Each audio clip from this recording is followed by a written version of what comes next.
Good morning. My name is Wyatt, and I'm here to tell you why your favorite Pokemon is a pile of dog shit. Basically, I had this idea where I sit down, make a shitty PowerPoint presentation, and make fun of Pokemon designs I don't like. And since I have nothing better to do with my meaningless life, I decided to go with it. For this video, I'm only going to go over Gen 1 Pokemon since the full roster is nearing 1000 and I don't hate myself that much to look over all of them in one sitting. But if this video does well, then maybe I'll do more reviews of other generations. Or maybe not, because I'm a lazy scumbag and even this feels like too much effort for me. Now I will preface this by saying that I am by no means a design expert and everything I say is just my opinion. You can completely disagree with every word that comes out of my mouth and that would be fine. I literally do not care. Maybe you like a Pokemon that makes me vomit. Or maybe I say, oh, this little guy is kinda cool, and you think, why? That Pokemon is literally the worst thing since Hitler. It doesn't matter, I'm just here to crack on the funny jokes. Finally, before we get into it, I will ask that if you enjoy the video, maybe consider subscribing to the channel and help out a small YouTube boy. It's free and would mean a lot to me, and if you decide I'm a cunt, you can always unsub. Anyways, let's get into it. So let's start with the starters. I will say that out of the entire series of Pokemon games, Gen 1 starters are probably my favorite batch of starters. I think all of them look cool in their own right, and I really don't dislike any of their designs. Throughout all three of the final forms, Blastoise is kind of an oddball since the others just get bigger and meaner while Blastoise grows cans for some reason. I still like it. I mean, I get it, he looks like he's about to lead a blitzkrieg into Poland, but without the cans he's really just a big turtle, so I think the cans are a nice touch, honestly. Venusaur is probably my least favorite out of the three starters. It really just gets bigger and uglier, and it's just blooming. I mean, I don't hate it, but it's not my first choice out of this bunch. Still, it's alright. On the other hand, Charizard is my favorite because it's a dragon, and who doesn't love dragons? If I had to nitpick a little bit, Charmeleon does kind of just look like a darker shade of Charmander that also got hit on the head with a mallet and grew a lump on its noggin like a cartoon character, but I'm cool with it. Next up is the first regional bird, Pidgey. Pidgey is kind of the bog standard for bird Pokemon throughout the game, so I don't really have anything to say in particular about it. Pidgeotto is kind of cool, although Pidgeot is just a Pidgeotto with dyed hair and a less cool name, but that's that. Moving on to the bug Pokemon, Weedle and Caterpie, they're also just kind of chilling. I don't really have anything to say about them, but I will note that Beedrill in the anime gave me a legitimate fear of real life bees because, I mean, it was fucking terrifying. The next group of mons on the list is the Ekans family, a couple of Policham snake Pokemon. Also, you were the smartest kid in your 5th grade class if you figured out that Ekans and Arbok are just snake and cobra backwards. Just like how Muck is cum backwards. Because that's literally what Muck is. A pile of purple gum. Despite being the wank juice from the Five Nights at Freddy purple guy, I still like Muck for some reason. I don't know, he's just kind of vibing. Then you have your mascot Pikachu, and its evolved form, Orange Pikachu, with a spaghetti tail. Pikachu works well as a cute mascot for kids since Pokemon is a children's game. Although honestly, I do kind of like Raichu better. I don't know, I guess I just prefer orange over yellow. Next is the Nidoran line where you end up with 2 different Pokemon based on what gender of Nidoran you have. I mean, in reality, Nidoking and Nidoqueen are more or less the same Pokemon, just with different designs. But both designs look good, and I really like this family of Pokemon. Speaking of Pokemon I like, here we have Vulpix and Ninetales. I really like this tool, from Vulpix's cute design to Ninetales' majestic style. It really compels me to catch a Vulpix and raise it just based on the design alone. The same goes for Growlithe and Arcanine, more or less, although they kinda look too similar to me at times. Vulpix and Ninetales look similar enough to be related, but you can still see a significant difference between the two. Still, I do really like these 2 good boys right here. Such good boys. On a completely different note, here we have a rock. A rock with a mean face and arms. This Pokemon alone is why I can't take people who say all Pokemon after Gen 1 are so lame seriously. Geodude is just such an uninspiring design. Like, why would I want to have a pebble on my team of monsters? And then guess what it evolves into? A bigger rock, but with more arms. Oh, but wait, there's more. It has feet now. Wow. Amazing. 10 out of 10, Nintendo. Now, Golem isn't as bad, but, I mean, it's still not great to make me want to raise any of these dumbasses. Golem looks like a proper rock monster, but that's about all this line of Pokemon has going for it. Speaking of uninspired Pokemon, here's a brown cylinder with Weedle's face slapped onto it. Now what does it evolve into? The same motherfucker copy and pasted a couple times. I know there are some people who really like Diglett, so I just gotta ask, when did you start losing your brain cells? Because there is not a single interesting aspect about this literal thumb. On a slightly more positive note, I think Zubat and Golbat are pretty alright. Although I am pretty sure that Golbat's Gen Run sprite is my sleep paralysis demon. That is the stuff of nightmares, alright? Then there's Oddish, a family of Pokemon that I dislike for no particular reason. I'm just not interested in using sentient monkey grass on my team. Also, Gloomscrool is disgusting. Where's your fucking manners, you houseplant? I'm also not particularly fond of Paris or Parasect, with Paris' eyes staring into my soul, followed by Parasect, who's apparently been blinded by God himself. I will say that I do like the lore of that mushroom on Parasect's back being some kind of brain-infecting parasite that's taken control of the host's entire body. But that's about it, and I really don't like anything about these two otherwise. Venonat and Venomoth are good enough, although I gotta say, why the fuck do Venonat and Butterfree look so goddamn similar if they're not gonna be related? Who made this decision? Why did you just slap one's face on the other? Can I get some answers here? Psyduck is just having a constant hangover as if he was my dad, but I still love him all the same. Also, I really like Golduck. He's a cool dude and that shade of blue looks very nice. I also really like the Poliwag family, even though Poliwrath is just a Poliwhirl that looks ready to choke out your sibling for not letting him play the Xbox even though mom said it was his turn. Then there's a Bellsprout line, who look like they're ready to give a guy the best blowjobs he's ever had.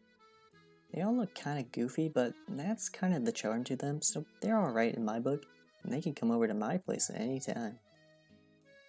Then there's Tentacool and Tentacruel, whom almost nobody cares about for anything outside of the hentai possibilities.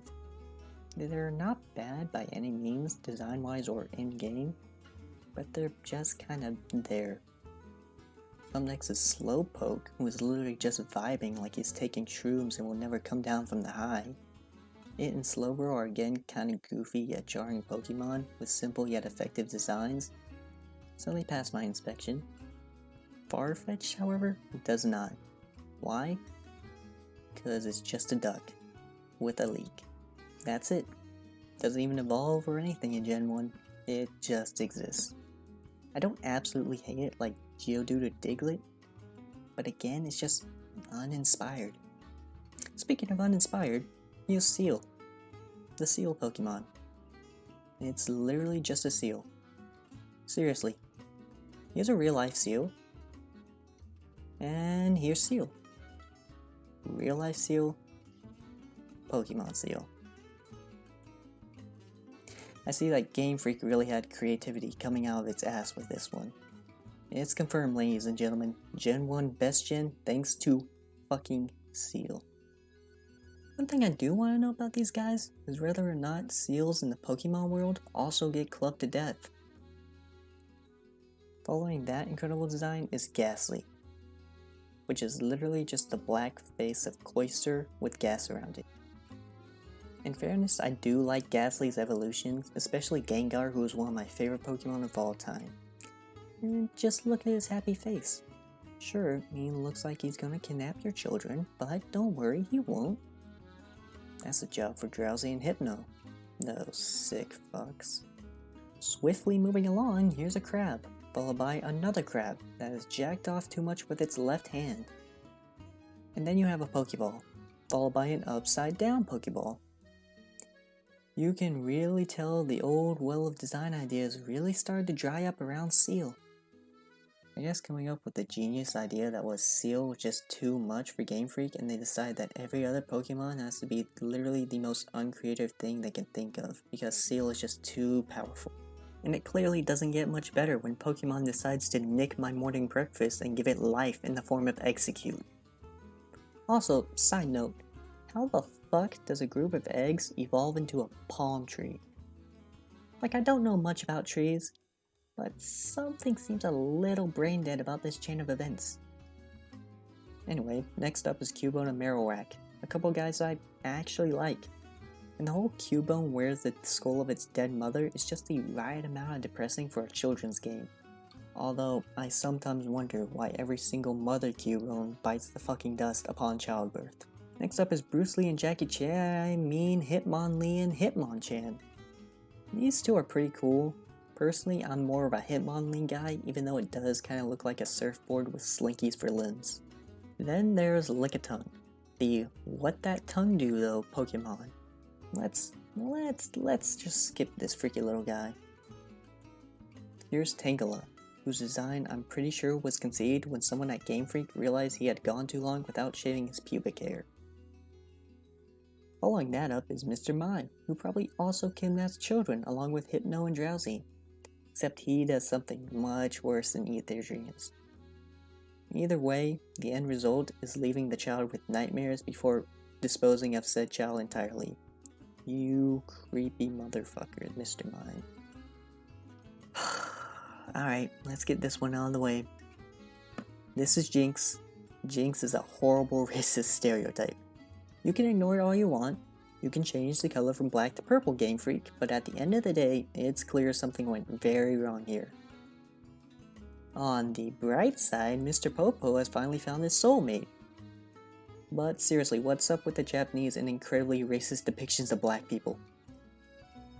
Next up to the plate is Electabuzz and Magmar, a couple of guys I really like actually. I think both their designs look very cool and really interesting. Seems like the well of creativity had a few drops left in it after all. Now we move on to Magikarp, a fish that goes from being literally useless to this daunting link monster feared by God himself. It has a better glow-up story than the ugly duckling. Then there's Ditto, who's just here to breed with everyone and stare blankly into the abyss while doing it. Eevee's pretty cool with all of its different evolutions, plus they all look really well designed. So, yeah, that's about it. I really like Eevee. Fun fact, female Vaporeon are actually the most compatible Pokemon for breeding with male humans. I encourage you to read this very interesting and scientifically accurate description about female Vaporeon. Trust me, it's really interesting and it's a great fun fact to share with the whole family. In fact, I encourage you to pause right now and read this entire thing out. Trust me, it's worth it. Anyways, here's Aerodactyl, and he's pretty cool. So are the other fossil Pokemon. I have no complaints with these guys. Kabutops especially is really cool, I gotta say. Here we have Snorlax. And he's just, yeah, he's a cool guy too. I really like Snorlax, what can I say? But I kind of have a problem with the Dratini family. And that problem is Dragonair, aka Elongated Dratini. Dragonite is one of my favorite Pokemon of all time, but how we go from Dragonair to Dragonite is just a bit stupid.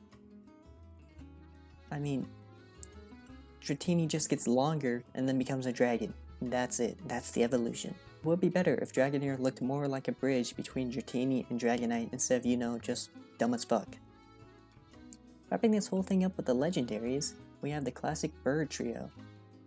Articuno is easily my favorite out of all of these with how majestic and awe-inspiring it looks. Zapdos kinda looks like it had a bad hair day, but it's still alright for me. Moltres is admittedly my least favorite out of these three, as from certain angles it kinda just looks like a chicken that caught fire. All I'm saying is that you could have done a little better with this one, Nintendo. Finally, we have Mew and Mewtwo, and I really like both of these. The rarity of Mew in-game, plus the fact it can learn every move in the game, plus how cute it looks, and the fact that it looks like a mythical Pokemon, gets a pass from me. I also really like Mewtwo a lot, especially the lore behind its creation. how it was actually made by humans. All in all, they both serve their purpose as endgame Pokemon you should definitely want to catch. And that's that. Here are some Pokemon that I didn't go into detail with. If I didn't talk about a Pokemon specifically, it just means that either I'm fine with it or I like it, but I couldn't think of anything to say about it. Kinda like Lapras or Tauros. I like them, but I have no real comments about them. In summary, Gen 1 has its hits and misses, pretty much like every generation of Pokemon. While there are some bottom tier designs in the mix, there are also a lot of bangers in this group. Overall, it's just a swell bunch of mons. And that's the video.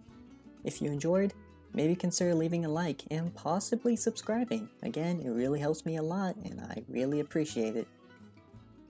And let me know in the comments what some of your favorite Pokemon are, or why you also hate Diglett with every ounce of your being. So yeah, see you later, mis amigos.